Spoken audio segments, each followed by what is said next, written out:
बिस्मिल्लाहिर्रहमानिर्रहीम अल्लाहुम्मा सल्ली अला सय्यिदिना मुहम्मदिन व आलि मुहम्मद। मैं हूं मन्नान अशरफ और आप देख रहे हैं आपका अपना यूट्यूब फेसबुक चैनल। ड्रामाई सियासत का आगाज हो चुका हुआ है।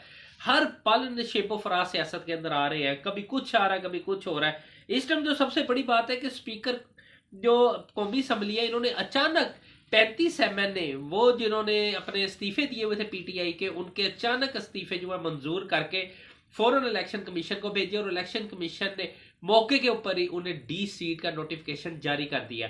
ये बड़ी अहम बात थी कि एकदम फैसला होना, फौरन इलेक्शन कमीशन देखे, इलेक्शन कमीशन ऑफ पाकिस्तान इस टाइम के ऊपर ताबेदारी के उन पहाड़ों पे, उन सरहदों को क्रॉस कर गया, उन हदों को क्रॉस कर गया। मैं कहता हूं कि इतनी जल्दी जहाज नहीं एक मुल्क से दूसरे मुल्क जाता, जितनी जल्दी ताबेदारी के अंदर इस time election commission of Pakistan जो है ना, वो अपना किरदार अदा कर रहे हैं। बहरहाल आने वाले वक्त के अंदर उन्हें भी जवाब कभी ना कभी तो देना पड़ेगा।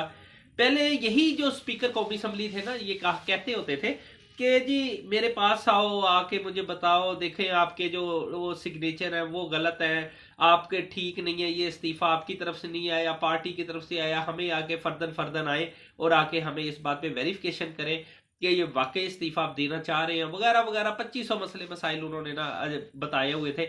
लेकिन जैसे ही उन्हें ये पता चला, जब फवाद चौधरी ने ये बयान दे दिया कि जी हम असम्बली में जाएंगे, हमारे 25 मेंबर्स कौमी असम्बली जो है असम्बली में जाएंगे, हम कौमी असम्बली की जो अपोजिशन लीडर की जो सीट है वो भी हम लेंगे, और उसके साथ जो है ना ये स्टैंडिंग कमेटी जो होती है, पब्लिक जो है पब्लिक अकाउंट कमेटी है, जो उसकी जो चेयरमैनशिप है वो भी हमें चाहिए। हम स्पीकर को मिलेंगे और ये अपना जो है मसलन कि अपने जो मुतालबात है वो उनके आगे रखेंगे और अपोजिशन लीडर भी अपना ही रखेंगे। मेरे अंदाजा के मुताबिक अपोजिशन लीडर इस टाइम पार्लियामेंट्री लीडर जिसे बनाया जाना है, या नाम आ रहा था वो शाह महमूद कुरैशी साहब का आ रहा था। अब देखते हैं कि किसका नाम फाइनल आ रहा है। बहरहाल ये है कि 22 बंदे इस टाइम राजा रियाज को अपोजिशन लीडर है, 22 बंदे उनके साथ हैं। वही इसलिए अब कौमी असम्बली के अंदर वापस जाना, पीटीआई के 25 मेंबर्स को इमरान खान साहब वापस भेजेंगे, ताकि जो एतमाद के वोट के लिए जब सदर पाकिस्तान कहेंगे तो उसके अंदर अपनी वोटें नहीं पढ़ सकेंगे, क्योंकि पार्लियामानी लीडर जो होता है वो अगर बयान दे रहे, जिस तरह अब राजा रियाज अंदर बने हुए हैं पार्लियामानी लीडर, वो पीटीआई को अभी भी शो कर रहे हैं कि हम पीटीआई की तरफ से ही हैं। तो लिहाजा अगर वो कह दें कि जी मैं इजाजत देता हूँ 25 अब जो 22 बंदे हैं वो शहबाज शरीफ को अपना वोट दे दें, तो फिर उसके ऊपर कोई एक्शन नहीं हो सकता। इसी तरह फिर ये 25 बंदे जाएंगे, ये जब अंदर बैठ के ऑर्डर जारी कर देंगे कि हमने शहबाज शरीफ को वोट नहीं देना, तो फिर अगर कोई देगा तो फिर वो उसी फिर सिस्टम के ऊपर आ जाएगा, उसकी वोट काउंट भी नहीं होगी और वो नाहल भी हो जाएगा, वगैरह वगैरह बड़े मामला हैं। लेकिन एकदम अचानक जैसी फवाद चौधरी साहब ने कहा अब हम कौमी असम्बली वापस जा रहे हैं, तो फौरन ये एक्शन शुरू हो गया। बड़ा काउंट करती है ये चीजें, इसलिए कि ये चीजें चाहिए होंगी अच्छा निजाम लाने के लिए। इसके अलावा देखें उन्होंने कुछ मुतालबात और भी रखे थे स्पीकर कौमी असम्बली के साथ जो डिस्कस होने थे। हुकूमत के साथ इलेक्ट्रिकल रिफॉर्म जो है ना उसके ऊपर भी डिस्कस होनी थी, और शफाफ इलेक्शन के लिए भी बातचीत होनी थी, और इलेक्शन की डेट के लिए भी बात होनी थी, और इलेक्शन किस तरीके से करवाया जाना ताकि उसके ऊपर कोई उंगली ना उठा सके, इस सिलसिले के अंदर भी बात होनी थी। लेकिन बहरहाल वो उससे पहले ही इन्होंने जो है वो इस्तीफे जो मंजूर करने, अब देखें नेक्स्ट इमरान खान साहब क्या गेम करते हैं। अच्छा एक चीज और है बड़ी अहम है, 9 विकेटें जो है नून लीग की उड़ चुकी हुई है। 9 लीग के 9 विकेटें वो है जो कंफर्म है कि जी नून लीग के जो 9 MNA है ना वो इस टाइम पीटीआई के साथ मिल चुके हुए हैं।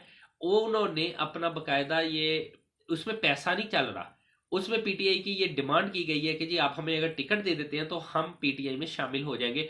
9 में से जो मुझे अब तक इतला है यही है कि 4 केपीके की है, 4 वस्ती पंजाब की है, और 1 जनूबी पंजाब की जो सीट है ना जो MNA है नून लीग के वो है। अब इमरान खान साहब ने उनसे कोई मुतालबा शायद किया है कि जी ठीक है आप अपना इस्तीफा अगर हमें दे देते हैं, जमा करा देते हैं, तो फिर आप वोट तो डाल नहीं सकेंगे, तो लिहाजा आपका जो इस्तीफा है वो आना चाहिए। तो उसके बाद आप अगर वोट नहीं डालेंगे तो हम आपको टिकट के ऊपर, टिकट पे मुझे लग रहा है कि उसके लिए मुज़ाकरात हो रहे हैं। ये असद जो है जो स्पीकर कौमी असम्बली साबका जो है वो असद कैसर साहब, वो और दूसरे नंबर परवेज खटक साहब, ये केपीके के अंदर मुज़ाकरात कर रहे हैं। शाह महमूद कुरैशी साहब को पंजाब सौंपा हुआ है, वो पंजाब में ये MNA वगैरह को साथ मुज़ाकरात कर रहे हैं, और भी मामला जो है ना वो डील हो रहे हैं बड़ी तेजी के साथ। अच्छा एक चीज और है, दो बड़े ताकतवरों की भी मुलाकात हो गई है। आज मुलाकात हुई है, बड़ी स्पेशल वो मुलाकात थी और बड़ी खास मुलाकात थी, उस मुलाकात के अंदर भी ये चीज अकाउंट हुई है कि जी आया कि आप लोगों ने किस तरीके से ये जो है करना है आगे। इन दोनों के जो मुज़ाकरात हुए हैं कि बहुत अहम थे, ये मैं आपको जरा बता देता हूं।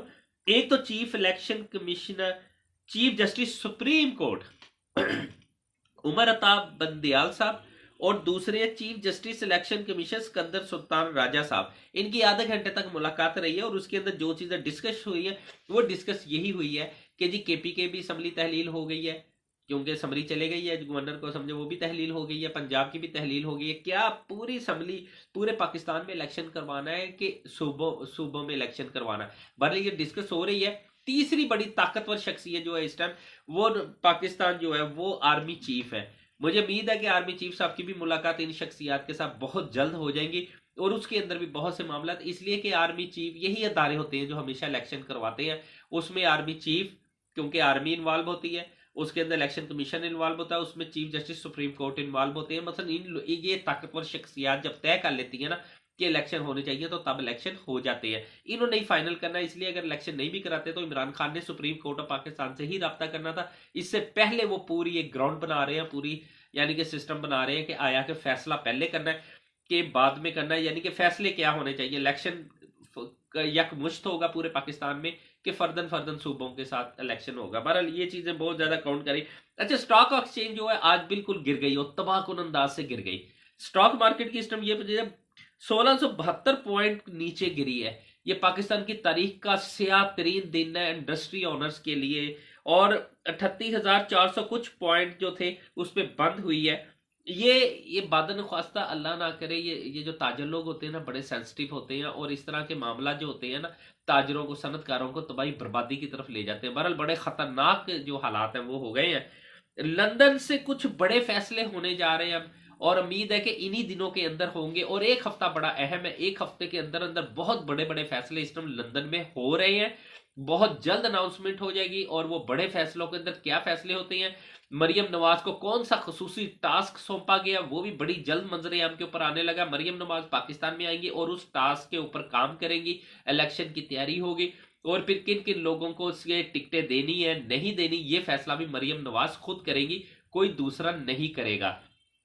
लास्ट में चलते चलते ये भी आपको मैं बता दूं कि साद रफीक के बयान ने पूरे मीडिया पे हलचल मचाई हुई है, सोशल मीडिया के ऊपर हलचल मचाई हुई है। उन्होंने इस निजाम को चीचक ज़दा करार दिया गया। एस्टेब्लिशमेंट की जो इन्वॉल्वमेंट है सियासत के अंदर उसके ऊपर बहुत तनकीद की है और ये मारूसी सियासत के ऊपर बहुत बड़ी तनकीद की है। उन्होंने कहा है कि वर्कर को इज्जत ना देना यही तबाही बर्बादी होती है। और इस सिलसिले के अंदर अब क्या होना है, तो मुझे जो इल्म हुआ वो यही है कि साद रफीक की सोच के साथ 20 से 25 अफराद और भी ऐसे हैं जो साद रफीक के इस सोच के साथ खड़े हो गए हैं और वो एमएनए का ताल्लुक नून लीग के साथ है। अब देखना है आगे क्या होता है। मनाने शर को इजाजत दीजिए, अपने चैनल का बहुत ख्याल रखिएगा।